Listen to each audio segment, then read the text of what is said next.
Hi everyone. Hello everyone out there in the big wide world. My name is Bryant Francis. Today, I am the anonymous voice coming out of your speakers. But I am a contributing editor at Gamasutra.com because that is who we are and what we do. I am joined, however, by two very nice faces down here on the bottom left-hand corner of the screen as we play The Signal from Tolva today. Alex, could you introduce yourself? Hi, Brian. I'm Alex, an editor at Gamasutra.com. And we have a special guest today. Thank you so much for joining us. Yeah, Jim, could you introduce yourself? Hey, I'm Jim Rossignol, and I am the creative director at Big Robot, who is the team behind The Signal from Tolva. Yeah, sweet. Could you introduce The Signal from Tolva for our audience, because they may not have heard of it? Okay, so this is in some ways a sequel to our first game, So You're Being Hunted, this time though with a very different universe and a different sort of overall genre and method. It is an open world shooter, perhaps along it covers some familiar territory for people who have played games like Stalker and Far Cry and things like that. Mm-hmm. But it has very much its own kind of theme and feel and a bunch of mechanics that we are really excited about. And a visual look, which has been inspired by a guy called Ian McHugh, which a lot of people will be familiar with. Ian did, I think, a 20-year stint at Rockstar, so he's been there since the early GTA stuff, and his science fiction art is absolutely phenomenal.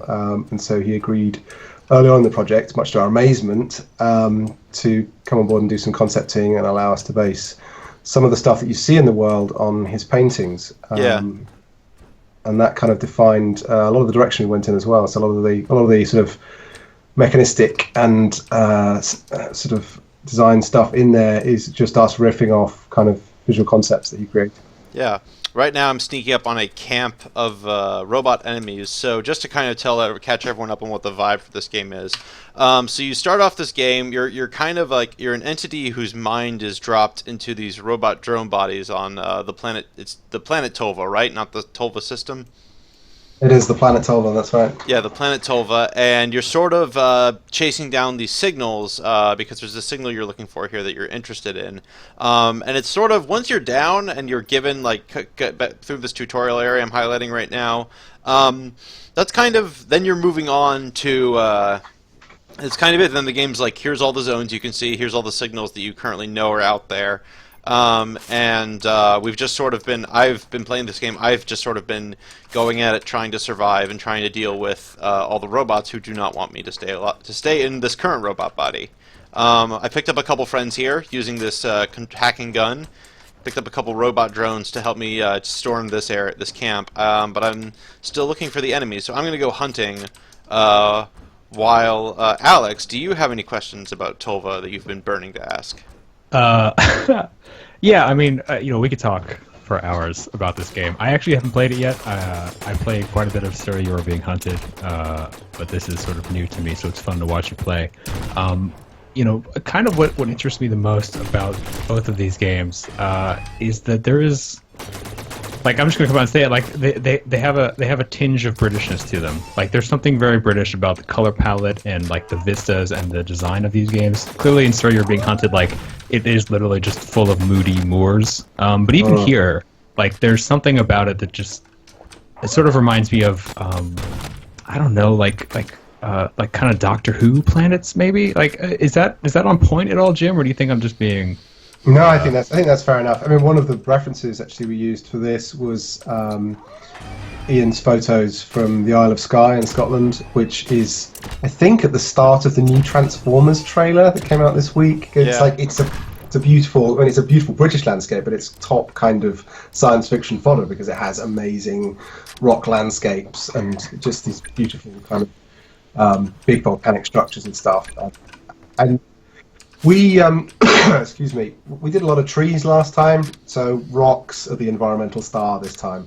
There are no proper trees on Tolva at all, which has been a sore point of contention between me and our lead coder, who really wants trees. He didn't get any. We did rocks. And I'm pretty proud of them. I think bush that's stuck in the game, at least. Nice little bush. Then I'll move Well, on. bushes Yeah, are like there's- tiny trees, sure. Yeah. There's some bushes, yeah, but not like a full trunked tree, right? No, They're- yeah. they're, Well, why did your coder? I mean, I'm just really curious. What makes a coder die on the hill of we must have trees in our game, and then actually die on the hill because there are no trees? I don't know. I think it was. I think it was just a sort of point of visual design. Like he felt. I think he felt like the structure of them would help define the sort of shape of the valleys and things like that. Whereas I wanted to use, as you're seeing here, sort of big metal structures and things that were less organic. And I guess trees create sort of a strong contrast as well, right? You have that kind of the shape and color and stuff, and they are for sort of level designers and stuff. They are an amazing prop that allows you to do a lot without necessarily having to need that many props. You can turn them around easily, all that kind of stuff. So they're in environmental design terms, they're like super useful. And to not have them actually reduces our palette a whole bunch. But in the end, like a reduced palette is part of the visual design here, like keeping everything within a tight sort of scope. There are only two biomes, this one and the desert one, but within that, I think there's some really interesting forms and structures, and stuff like these modular bases here. You can see the sort of the stuff you've been walking through, that the robots are patrolling around and stuff. All that kind of stuff, it has a really strong form, but we've kept it simple. There's only a couple of colours. There's only a few sort of limited shapes and stuff. And that as well comes out of just looking at McHugh's art and Ollie, our 3D artist, trying to capture the kind of shapes and stuff that define those paintings, and there are no trees in the reference paintings, so we'll stick with that. Yeah, fair turn. I do like. I think what I've enjoyed most is that the limited color palette lets the silhouettes stand out so much, to the point that like I rounded a corner and came across a giant skull in the ground. And I've been playing a lot of Breath of the Wild, which also has its own skull-shaped structures, but something about this one like shook me a little more. Like in Zelda, it was just like, oh, it's clear that these idiots carved out a rock to look like a skull because that's what monsters do. And in Tolva, I rounded the corner and I was like, okay, whose skull are you? That was kind of the vibe I got from that moment. Yeah, I mean the theme there is sort of archaeology, right? There's lots of stuff left on this planet, and something there is going to be the source of the signal.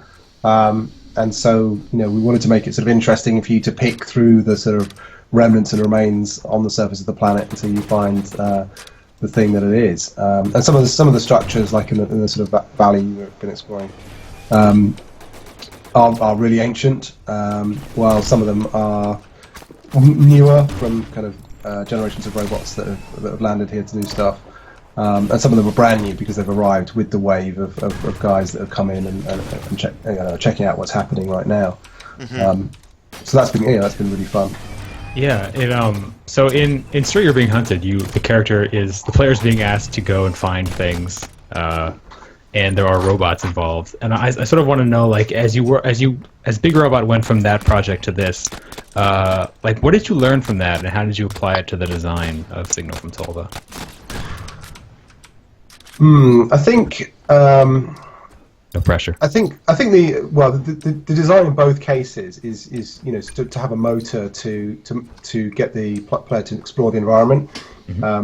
So in So You're Being Hunted, it was very much a treasure hunt. It was very much you're just going to have to go and scour the islands. You're just going to have to get out there, and the consequence of that in gameplay terms is you just end up running into the bots that are patrolling the island, the bots that have set up traps, the bots that are in locations that you need to get to. The bots would often have already found the pieces that you were looking for, so you'd have to decide how you're going to handle them, whether you're going to use distraction to lure them away, and so on. And there's a similar sort of set of constraints and motivations at work here, although the world here, or I suppose the AI sort of systems here, are more alive in the sense that in Sir, there were a very limited number of things that they would actually do, and there was a limited number of interactions between the entities. But this time, we've given any robot squad that's created in the world has a sort of mission and location it's heading to, and the consequence of that is that both the player and the other squads that are in the world will end up encountering situations where they run into other robots, and they could be antagonistic or friendly, and you just get a whole bunch of interesting stuff that emerges from that. That was kind of one of the things that we wanted to focus on because it was fun in Sir. That we did have encounters between the robots, and you would see the hunters skirmishing or running into a poacher's trap and then fighting the poacher and stuff like that, which was really good fun stuff. And so we wanted to bring that to the forefront here, and allow them to pick missions that are just based entirely around that. So they will go and attack other bases. They will go to the same locations that you're going to and scanning those locations, doing the same kind of surveying, archaeology stuff that you're doing. Because you are one of those robots, right? The fiction is that you're in their network, you're surveying the planet, you're following the same kind of missions that they are, but you've got a sort of slightly more complex human intelligence behind it and slightly different motivations. But you have the same tools. You're scanning objects, you're using the same sort of weapons, you're looking for the same kind of stuff. But what's nice about that for us, in terms of just creating a bunch of systems, is you see stuff like. We were showing the game at Rezzed in London a couple of weeks ago now, and a guy stopped about halfway through the tutorial, and he just poodled up and down, and he just looking at flowers and rocks, and just didn't really do anything for ages. And the AI began to send out patrols from one of the bases, and the patrols attacked the first kind of battle that we'd got set up by a sort of drop site, and then they moved on to clear the bunker, which was the first tutorial bunker. And so after this guy had been messing around for about half an hour, the AI had gone and completed like the first couple of tasks that we'd set players, and had just set up camp, and then we're sending out more patrols into the world. And that kind of systemic life stuff, and that kind of sort of emergent events, I just find that beautiful, and that's the reason we didn't make that impossible in the tutorial, which, in design terms, we shouldn't really allow the AI to complete the player's tutorial, but it's so cool when it happens that, we just leave, love seeing it and leave it like that. Yeah, I think there's something very charming about a game that is holistic, a game that will, it's almost like putting a bunch of monkeys in front of typewriters. Like at some point, you put these agents into the world and let them loose, and they will eventually take care of everything. Did you design any limitations around that? Like, is it fully possible if a player jumps in that the game could complete itself in some fashion, or is that is the player does the player have some completing unique itself agency? right now? Could the game just end? Yeah. The robots can't actually discover the source of the signal, and the game's main sort of driving structure is a whole bunch of missions that run through the game, and those are always available to the player. And although they're sort of non-linear and you can choose in any order, those are always available to you. You're not going to find robots handing them in and just laughing because you aren't unable to do it. But the other kind of sort of structural thing is the territory capture, and that will go back and forth. Robots will, you'll capture a base and run up a valley, and robots that have heard the noise that you've made capturing it will come in, and then there'll be another fight, and potentially they take it back and stuff like that. So you will see some kind of ping-ponging, and as you travel around, you will see bases change hands because patrols and squads have gone out and attacked them deliberately. Like that was the mission, that was that was their objective. So you will see some kind of dynamic stuff in the world like that, and I think it is possible. Yeah, I've not seen it, but it would be possible for one faction to sort of win the war and capture all those bases from you. There are a bunch of nodes that you can still respawn out if that happens. But I'm sure someone could do that. Actually, you could potentially kite enemy squads around and have them capture friendly bases until you'd lost the whole planet. I'm not sure whether I think it's reasonably well balanced in that they would capture them back and stuff, so it would be difficult for one faction to be so unbalanced that they took over the world naturally, maybe. But yeah, possible after a length of play. I think it's very interesting, this idea of building a game that showcases a certain aesthetic, a certain art style, a certain design imperative, and also a certain complexity of AI. So I'm just gonna make steal a question from the chat from Reloading Cat, which is about can you comment on the AI complexity? So let's talk about how did the approach to AI design change, if at all, from Sir, and sort of what has been your experience in trying to scope out this AI and fine tune it? I mean, we based it on the same state machine stuff that we did in Sir for the Hunters, which is relatively simple. In terms of, and this is just in terms of their sort of local behaviour, how they respond in combat, how they explore and stuff like that. So that's just sort of a bunch of states that we've then had to do quite a lot of work on making them use the environment as you would hope. Making them perform this, a lot of the same tasks that you were able to yourself. So, we've built the world in such a way that they will go and investigate a crashed wreck and scan the remains, check out points of interest, stuff like that.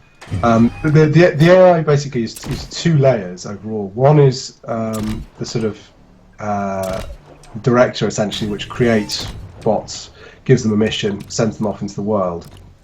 And that's done on a kind of group level, like it's a squad. It's always a group of AI that gets sent out into the world, and then each of those has a bunch of independent responses, and you'll see those emerge in combat, and then how they explore and how they react to events. How long they investigate stuff, and it's like anything in that kind of sort of systems design. It's just been iterative, and it's been a really long process of seeing how they use the tools they're given. I mean, that's one thing I should probably say in terms of this design, which was very different to Sir, is that both on the basis of the fiction being that you are one of those robots, and in terms of just us being really small and not wanting to create or duplicate stuff too much, all of the robots have the same equipment that you have. So the weapon that's in your hand is literally the same weapons that that the robots have access to and are carrying around,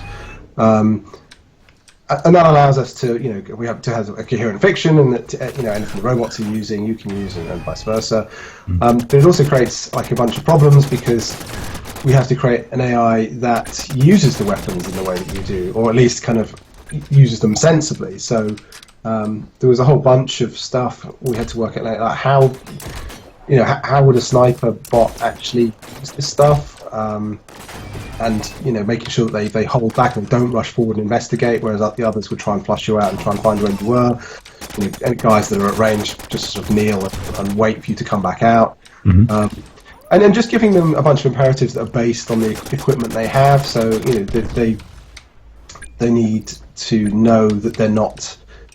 So one of my sort of favourite parts of the AI is that it will, if it's taking damage, it knows to fall back, to get out of the way, or to retreat, or to run for cover.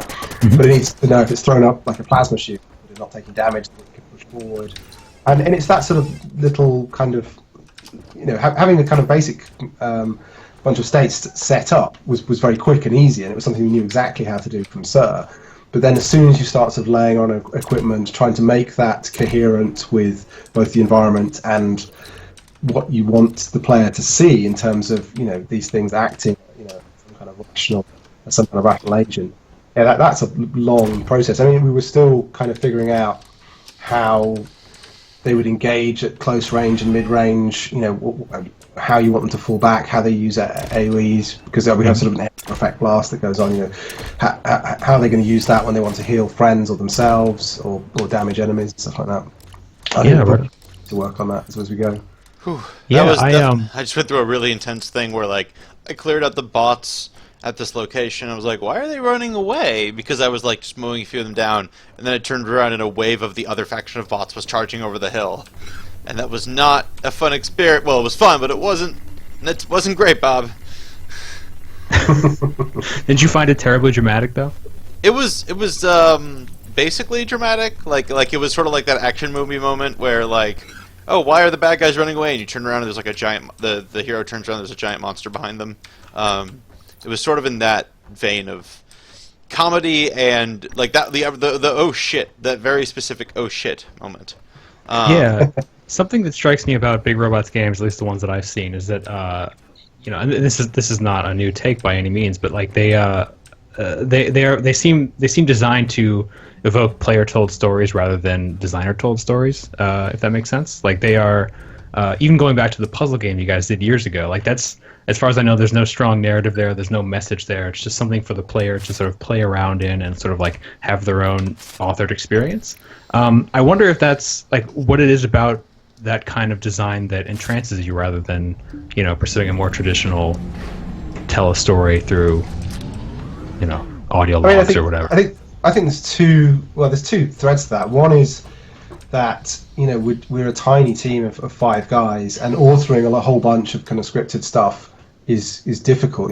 Just laying out this world by hand was an absolute pain in the ass. So doing kind of layering on more stuff on top of that is something that and making sure it's all doesn't it all works and works as intended, and that's tough stuff. And I have maximum respect for the studios that are doing that stuff, because I think it's incredibly hard work. I think the sort of, for us, the sort of set it up and let it run model of creating systems and then seeing those systems bang together and create the sparks, that is, I guess it's just, we just find that more rewarding as a development process. Like I don't get bored of jumping into a world and seeing a bunch of different results. Right. Like every time we play tested Sir You're Being Hunted, you got a different landscape, and a whole bunch of different stuff would necessarily happen because the traps are in different places. The ambush was somewhere else. The pieces that you're looking for were somewhere else. In actual fact, we expected that laying this out by hand would make it a little samey and a little bit more directed, but it hasn't really. It's ended up being very, very dynamic. Which I think is almost a shame in some ways, because people play it through once and sort of, oh well, some bits were good, but I'm not sure about this other bit. And I remember a guy talking to me saying, yeah, that fight by the big fortress thing, I didn't think that was very satisfying. I think, well, that fight is different every time, because you would have a different set of robots, you'd have a different set of patrols in the nearby area. Right. You would have a whole bunch of dynamic events potentially coming out of that. So yeah, your fight at that fortress may have been downbeaten. I'm sorry about that, but I know that I've had an amazing 20-minute running battle to hold that from patrols that were pouring in from different locations on the map, just a couple of days ago, and I just find that really entertaining, and I think that's the kind of sort of delight of systems-based stuff as well, is that you get that kind of emergent, spontaneous kind of consequence stuff going on all the time, which I mean, I guess you also get with multiplayer games, right? That's also the upshot of having real human people in the game, and I think we would love to kind of tackle that, but tackling a big multiplayer game is for it's tough. Yeah, it's tough. It's tricky. For a studio that has more resources than us, probably, especially if you're trying to do something like this. Before I go charging in, I want to respond to a non-anonymous question about the tactical AI, because I want to talk about this very specific building I'm about to charge into. When the other day I was playing this game, I said, okay, I'm going to go get this bunker because I want to be able to get drones out of this bunker so I can work on the missions in this area. And I died once, and I thought, okay, I need to readjust my strategy. I'm going to go get some drones from another base and come back with friends. And I returned to this base, and they had rocket launchers now. Or they had some kind of explosive weapon that was just like, I was just like, what is going on? And I was both... so they called it a turret. We have certain bases we'll call them turrets to defend. Yeah. You can defeat the turrets, but yeah, they're really tough. It was like they knew I was coming back. Ah, there it is. There's the turret. Nice. So that's why I was very carefully scoping out the space, and that it was really interesting to see like the system respond to my presence like that. To like I changed strategies and so did it, which is something I don't see very often in open world games. Like any given camp in a multiplayer game is probably more likely to have the same behavior. So that's what I thought was fascinating here about that encounter. Yeah, luckily, I mean the main driver for that is what I was saying about the sort of the modular weapon stuff. So you probably leave and come back, and it will be a different set of robots guarding, and consequently their tactics and their behaviour will be different. So for a bunch of guys who just have short range sort of assault rifle type weapons, their attempts to attack you are going to involve rushing in, using cover and coming round to get as close as they can. Beam weapon guy will move a bit slower, but again will just try and put as much damage down as he can quickly. Whereas the sort of rifle guys will hold back and not do that. I mean, I think I don't want to go overboard on claims for our AI. I think it's functional, and they use cover in a limited sense. We don't have the sort of waist-high walls of Gears of War kind of stuff. There's none of that kind of stuff going on. But they are able to respond to what's happening in the world and to behave appropriately for how they're equipped and stuff like that. I think they just respawn too, which is fun. Yeah, that's the other thing. You have got a kind of timer on these where they produce robots sort of every X period of time. And so if you don't clear the base out and get in there, and you need to be actually sort of in the environs of the base to capture it as well. Yeah. You can see there, it's exploding in the distance. It's actually engaging a different squad in the distance. And I died. I'm watching that behind you actually playing it, but the turret there was engaging. Yeah. My favourite things about the turret is it has 3 arms on it. Yeah. So sometimes you get one drop in an area and it'll engage multiple squads in different directions. It's really cool. So it sounds like you continue to be surprised by your own game even now that it's launched. Actually, the thing I've been most surprised by is that our art guy, Ollie, went into the world and added loads and loads of stuff that I hadn't noticed until I was playing it actually this morning. And it was just a delight to find all because he went in and added loads of sort of aesthetic stuff to the bases and built more kind of impressive environs and stuff. And I hadn't realised he'd even done that sort of pass of work, and I went and looked at it, and it's just fantastic to see it looking even better, which was really pleasing. Really quick, I want to talk about how you feel about the kind of design, because we got to talk to Dusker's developer Tim Keenan about his game, where you're kind of like you're kind of manning a console, and here it's almost like because I'm piloting these drones, it's almost like I'm piloting them from my own computer as well as the one like in the game. Right. Yeah. So how do you feel about that kind of design? I love that. I love that stuff. I think, for us, it was just a case of that's such a neat fiction, right? Like it actually gives you a reason for fast travel. It's systemic fast travel. You're actually capturing a robot in another location, so it's coherent with the world. Yeah. I can't. Oh, that's a. Sorry, I keep reacting to the stream. Obviously, it being kind of slightly lagged to where we are. Yeah, sorry. But it was just seeing you interacting with the friendly guys. I love the kind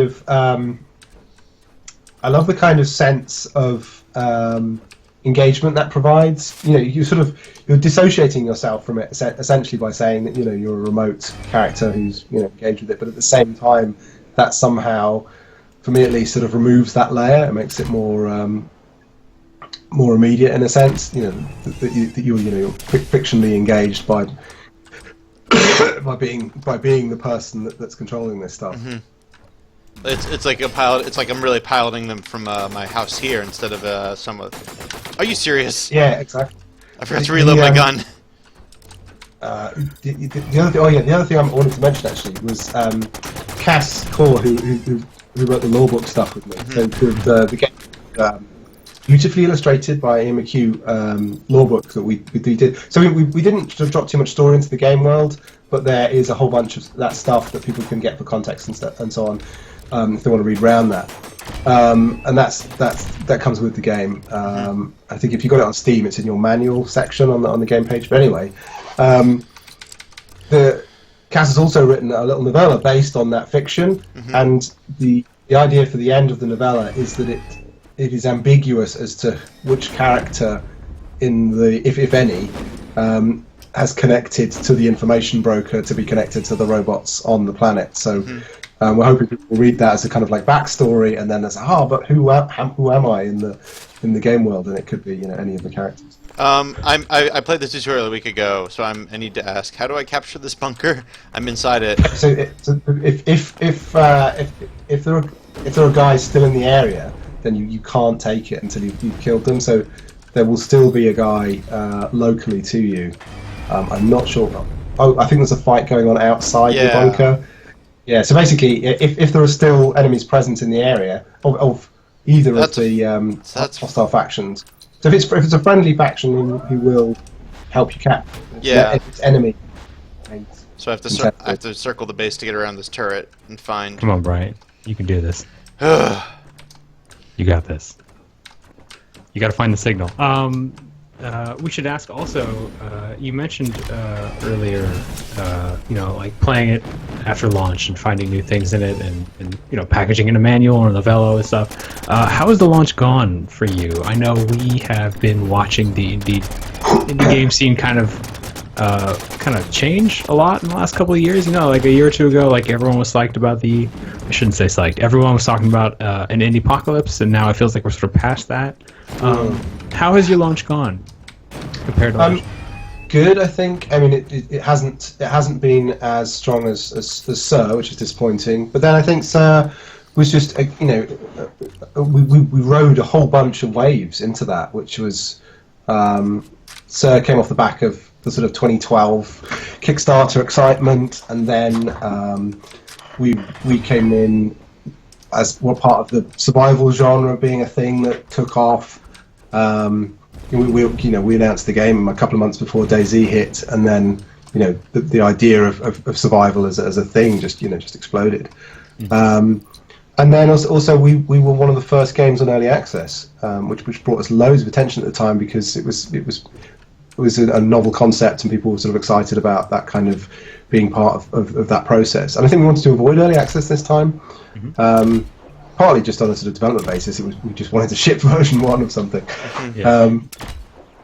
But yeah, I think the result of that is there was just no way to generate that amount of attention when you're riding that many kind of waves of excitement. But I mean, the response to this has been absolutely brilliant, and there's loads of people who've been really excited about Ian's art who are amazed to see it kind of make it into a game, and everyone who's sort of played it has sort of come back and said has been surprised and pleased with it. So I think people didn't know quite what to expect, which is obviously I feel like maybe that's a task of messaging that I haven't been able to kind of get across, because it looks like it should just be it should be comprehensible in a kind of icons on map open world way, but it's got a lot of other stuff going on with it as well, and it has a kind of stalkery, slightly old schooly feel. I think it's been a surprise for people, but I'm pretty pleased. I think the critical reception's been better than so as well, just because the sort of level of polish and stuff's been higher on this game. Yeah, I mean that's been our impression as well, watching from the outside. I think a lot of devs now struggle with how to quickly encapsulate what makes their game interesting and exciting, and then get the word out. I wonder, did you? And this is a weird thing to ask since we're literally on Twitch stream right now. But did you get any traction with YouTubers or with Twitch streamers? Was that a major push this time around, or not so much? Yeah, no, it definitely was. I mean, we worked with Chris Dwyer, who's done a whole bunch of sort of indie PR stuff, most notably Night in the Woods and things like that. And we contacted and continue to be contacted by loads of YouTubers and streamers, and we've been more than happy to give them keys. I think that last time I checked, there was something like 12 pages of YouTube videos, so they seem to be going up sort of thick and fast, and we're pretty happy about that. And that is definitely very different to 2013. I think that sort of stuff was going on, but it was nothing like the landscape it is now in terms of the excitement about stuff being generated. Random question: I am able to kill this turret, right? Yeah, and I think it's. I'm surprised it's still standing. Actually, we're having a slog to take this base. Yeah, I'm just I just want this base. That's all I want. This is one of the hardest bases to take. Actually, there's 2 or 3 of them that are. What makes it hard, even though it's all like, in theory, it's systemically like when you have this system generation thing going on? Essentially, it's the structure of the world around it. So certain areas of the map funnel patrols towards you more efficiently. So yeah, you're having guys who are hearing what's going on in this area and are just pouring in to get involved. Plus, you've got the turret, which is kind of pinning you down. Until you kill that, you're not really free to move around. Does it regenerate health at all? Oh, there it goes. Wait. Should be close to dead now, I think. Nope, it's still up. Captured! I got it! Nice! Ah! You made it. Oh yeah, and you've killed the turret as well.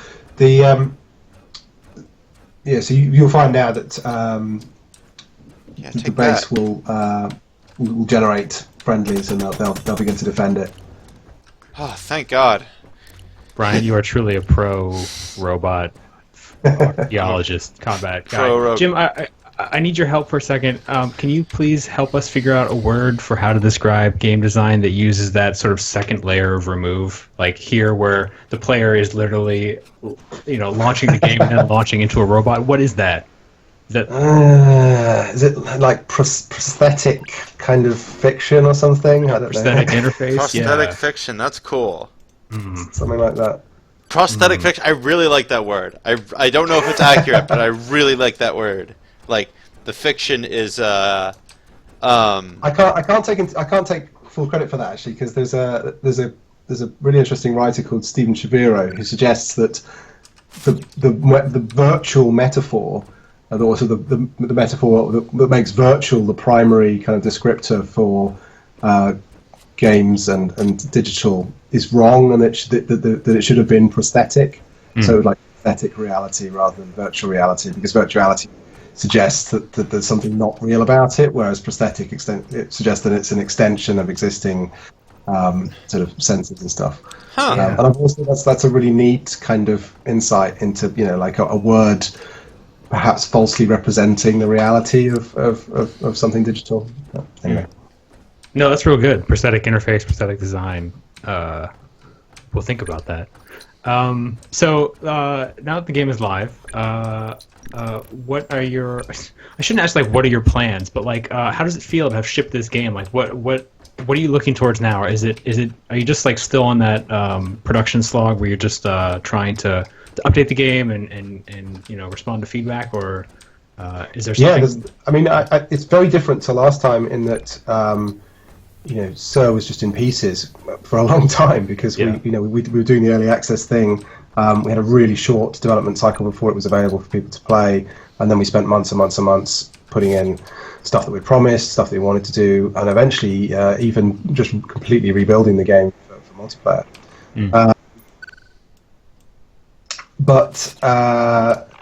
Yeah, we're doing that now in terms of just sort of fixing a bit of the sort of feedback and stuff that we're getting. There's some stuff I want to still add into the game, so there's still going to be some sort of content patch stuff.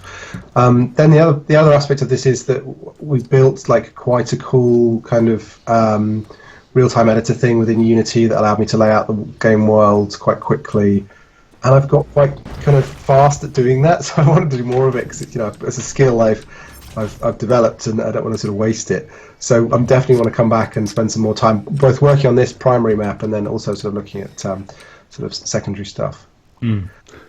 Why did you choose Unity, which is something that like is maybe like a silly question, but I think a lot of developers now are there are so many interesting engines to use that are so approachable in a lot of ways in terms of price and what's available, like add-ons and assets. Like, what is it about Unity that makes you want to stick with it?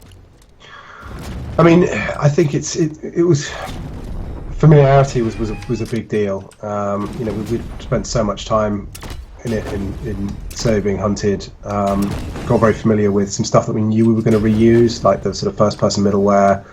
The systems we'd already created within Unity that it would have been tricky to port over.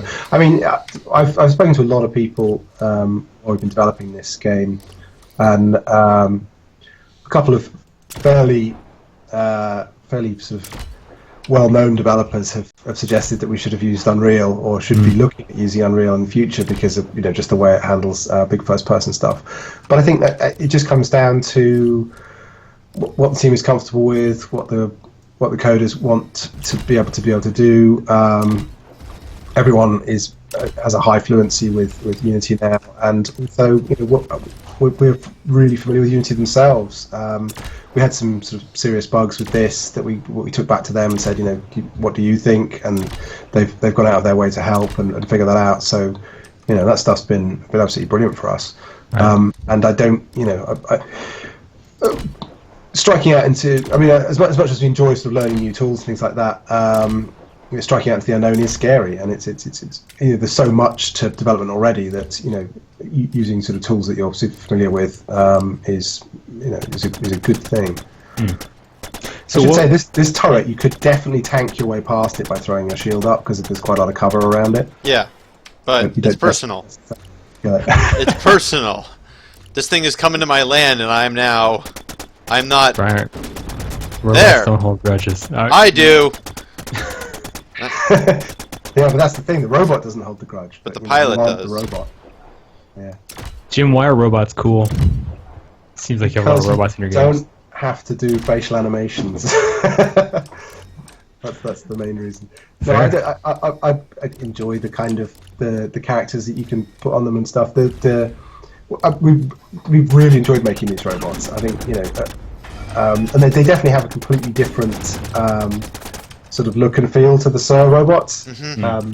The Sir robots were quite cartoony and squashy and bouncy, and these are kind of like they're a lot more mechanical. And there's a whole bunch of stuff from Ian's art on that as well. Like Ian's robots are just fucking incredible. In fact, the reason we ended up working with him was that I spoke to an illustrator friend and said, "Who does the best robots?" And he said, "This guy. This guy does the best robots." And I looked and went, "Yeah, those are the best robots." So yeah, it was a delight to be able to do that. And I've really enjoyed kind of like bringing them to life and stuff as well. And they have sort of little chatter and they'll stop and talk to each other. And we sat and made all sorts of quirky noises. And you've got some actual. I'm seeing on the stream now. You've got some friendlies. I got some buddies. We're working. It's a team effort now. Yeah. How did you make friends? I captured the bunker earlier. That's why I did that. Yeah, so they'll just turn up now, and they've got shields and weapons of their own. So yeah, and we're all kind of. This turret is not making anyone happy. It's taking so many hits though. Yeah, it's a bit weird. Like the gun you've got now should just destroy it really quickly.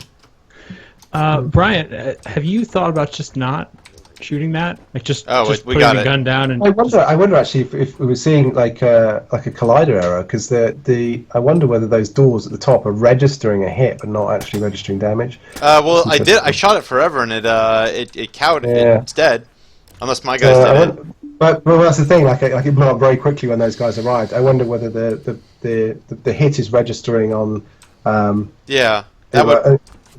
Is registering on the door, but the actual the damage is registering on the core of it. Oh, have to have a look at that. Well, I'll make sure I'm aiming for the cores next time.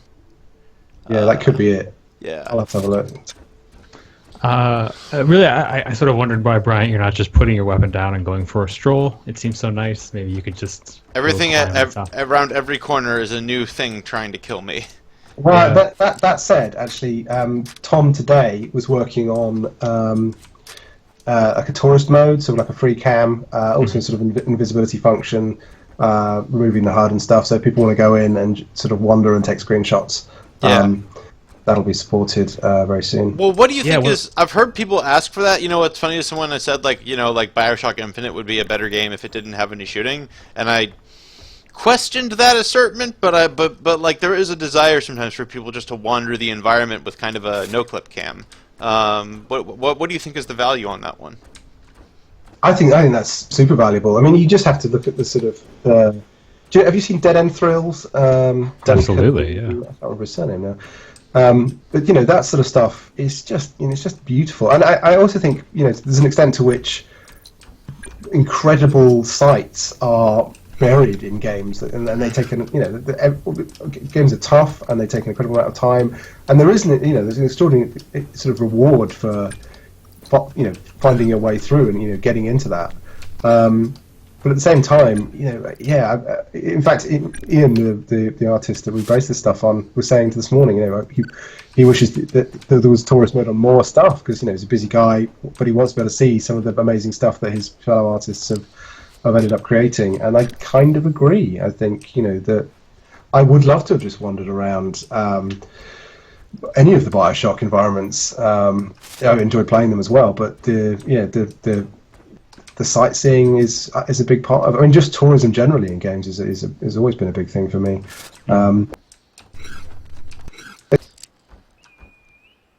Whoops! Hang on, everyone. Sorry, we lost Jim there. Skype just literally decided to crash. That's fun. Whoops, hang on.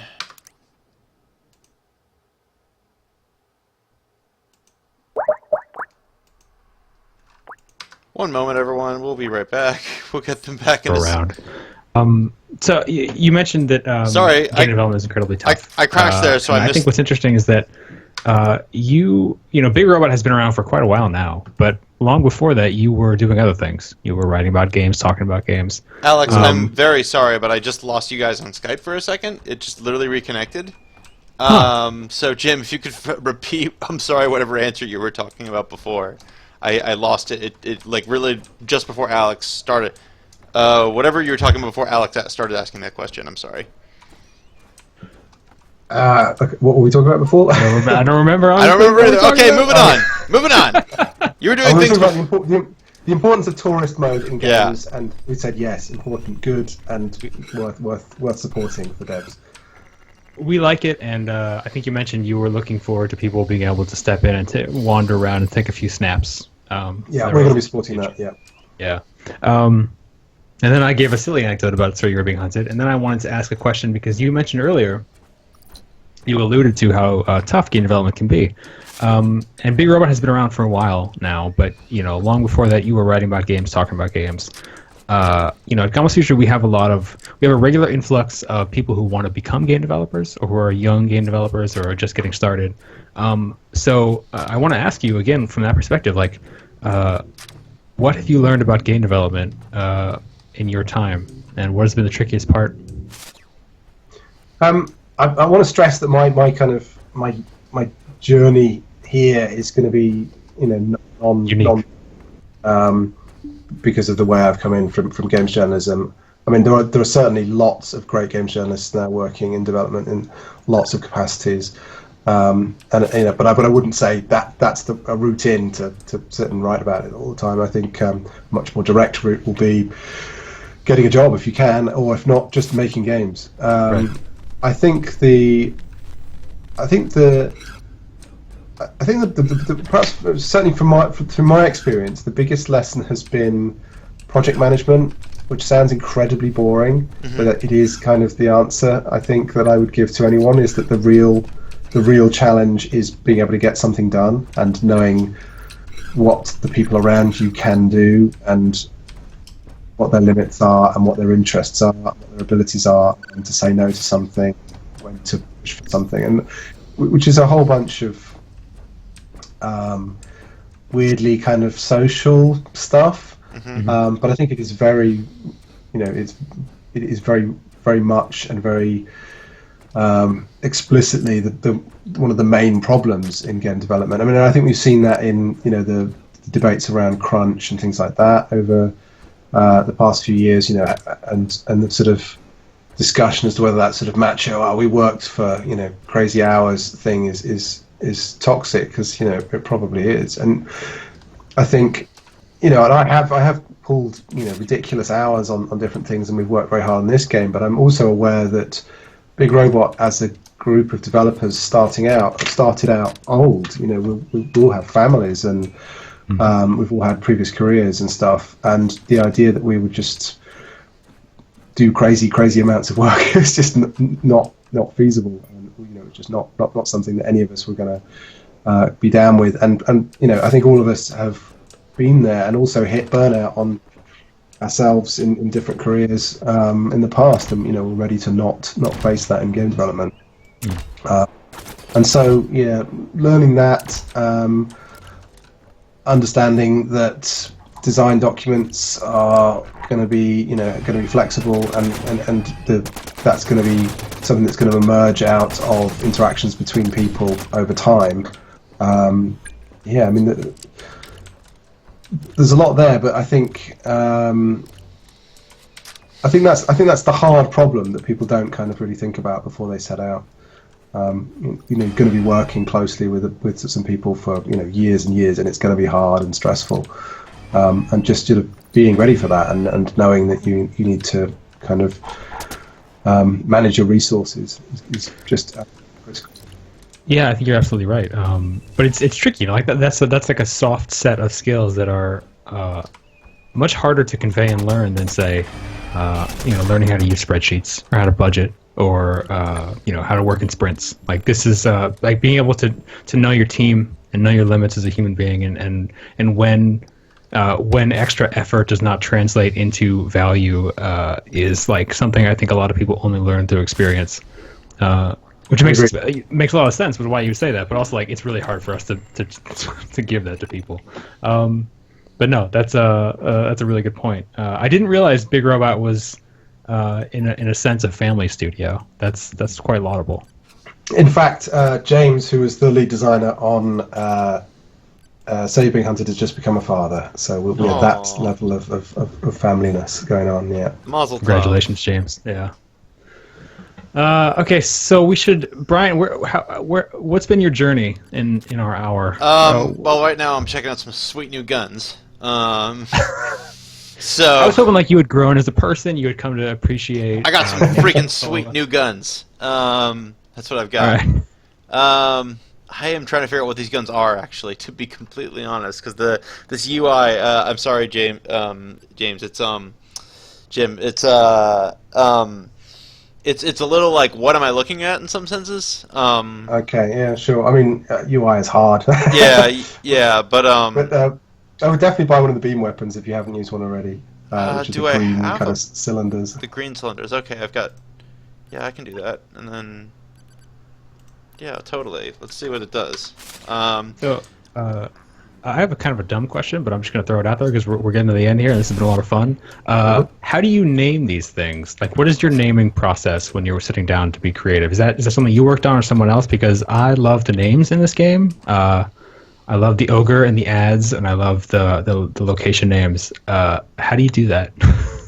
I think it's just a sort of writing process, basically, just coming up with phrases and names. And actually, for years, I've kept just like a notebook of just names. Like some of these guys, some of the things in here are a whole bunch of like the beam weapon actually that you can pick up in there is Russian nuclear scientists, I think, who all just have amazing surnames.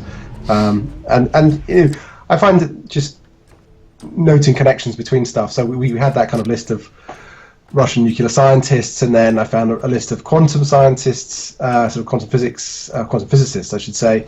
And so we've dropped their names into different things. And I just, there's loads of sort of cool evocative words that you kind of collect as a writer, and then finding the connections between them to make them sound like cool science fiction stuff. It's just a really, really fun, satisfying part of the process. I guess this is a bunker and not a signal place. I have one question I want to talk about before we go. So in this area, we didn't get to see any today. I was hoping we would, but I think it's like down at one of these signal zones down here. Maybe this one at a QMass pocket, where you go through, you enter the building, and you're trying to find the signal source, and you sort of go around in circles, and you... Ah, crap. Hello. You can jump. There's a beacon really close to that, actually, that you can jump to. I have a beacon, but I'm trying to get this bunker. So you can do it. But my question is, what happened was I was wandering through this place, and I was like, man, am I really like at first it felt like the internal architecture was meant to be confusing, and that I needed to pay more attention, and I was sort of tired that day, and like my brain wasn't all engaged, and I was like, man, I just really got to play this better. And then I realized, I'm like, wait a minute, I turned on the little alternate vision here, the signal vision, Splinter. And I was like, wait a minute, I'm going through portals. Like, I'm being warped around this little base here. And my mind was blown. And then I had to, carefully watch my step and, try to get to the upper floors by figuring out the portals. Like, how did you build that system? And how did that come about? And how is that, why do you think that was a good idea? Because it's a really cool one. I mean, it was just a sort of off-the-cuff idea, really, where we knew we wanted to do something that broke up the kind of wandering around landscape, and the obvious answer to that is caves or interior spaces. But we wanted to do something sort of coherent with the fiction as well, and so creating a space that was glitchy and weird seemed logical. We did play around with a bit of kind of platform jumping stuff, but it doesn't work that great in first person, and forcing people to do that just seemed not what we wanted to do. But as soon as we came up with a sort of impossible maze idea, and actually this is all the work of James Carey, who is lead designer on So You're Being Hunted. He sat down and just built these impossible mazes. In fact, I think there's one that we didn't use that we may still put in. And the sort of confusion that created, the kind of the weirdness of whoa, this is not, I'm not quite sure what's going on with this, and that's been amazingly fun to watch. And I think the fact that those are able to punctuate the kind of exploring and combat stuff has been really satisfying for us, and people seem to be getting a lot out of it. So yeah, I'm really down with that, and I just enjoy. A big influence for us as well is the Stalker games, and I love that the Stalker games have weird dungeons with crazy stuff going on in them, and be able to emulate that even in a small way was loads of fun. All right, well, we still have a few minutes left here. Alex, other than you, well, okay, I have a burning question that's completely off base. As a game developer, I spent some time at GDC interviewing game developers about current events that were relevant to what was going on at GDC. As a game developer, we've written a lot of stories here in the U.S. about how like the UK game groups or whatever are like going to keep the game industry strong even as Brexit continues. Has it affected your life as a developer at all, and how do you think it would affect your career or other game companies going forward? You're talking about just Brexit generally. Brexit generally, like there's a lot. I'm leaving it free to open to you how much you want to. Yeah, label Brexit. My political stance is that it's really bad. I think it's it's unfriendly, and it's just regressive, and I don't see any. I was watching some TV the other night, and there was a pundit sort of saying to a sort of Brexiter, what is the upside? And they just couldn't tell us. So we've been sold this thing on the basis that it's about freedom and stuff, and no, I'm still not really seeing any benefits, and I'm not seeing anyone sort of be able to point out. Does it? As unfortunate as these situations can be, like, what do you like? You run a studio now. How do you like try and how do you try and grapple with the incoming economic realities that, like, some of the, like I said, we're sort of stuck from the American side. Like, we have our British friends and their political stances, but we've only got a limited outlook on the political and on the economic fallout and the business fallout of it. Like, how do you sort of get ready for that with a small studio? I'm not sure that we can, really. We're in a kind of sort of strong position as it is because we're distributed, we work from home, so all those kinds of things where like the rent going up and stuff like that, we don't have to worry about as much. It's do you know the thing? The stuff that I'm kind of most concerned about is it's just going to make travel more difficult, expensive, and slower. All that kind of stuff is just not going to be, it's not going to be as easy. It's not going to be as free as it was. And I think, the reality for us is that, that things are going to get more expensive, and that means, just people are going to need better salaries and stuff like that. So it's just an expensive mistake, basically, and there isn't really any way for us to prepare for it aside from hoping that our games do better and trying to make the most out of the sort of privileges and benefits we already have from being game developers. Yeah. That is somewhat more downer note to end on, so I apologize. I was never raise politics at the end of the night. No. At the end of the night. Oh no. But that being said, thank you for sharing that. Just because I we don't always get to talk from developers across the pond on this thing, so I think it's valuable. Yeah, no problem. We that's why I kind of phrased it as like talk about whatever you're comfortable with, but like we just want to hear how things are across the Atlantic. Yeah, so our hour is almost up. So thank you everyone for joining us. I'm gonna make a nice, pretty landscape here for my final notes. The game is The Signal from Tolva. It's a really cool game. I am enjoying my time with it. Although I have a personal relationship with these turrets now, and that relationship is hatred. The guest and developer is Jim Rossignol. Thank you, Jim, for coming on. Yeah, no problem.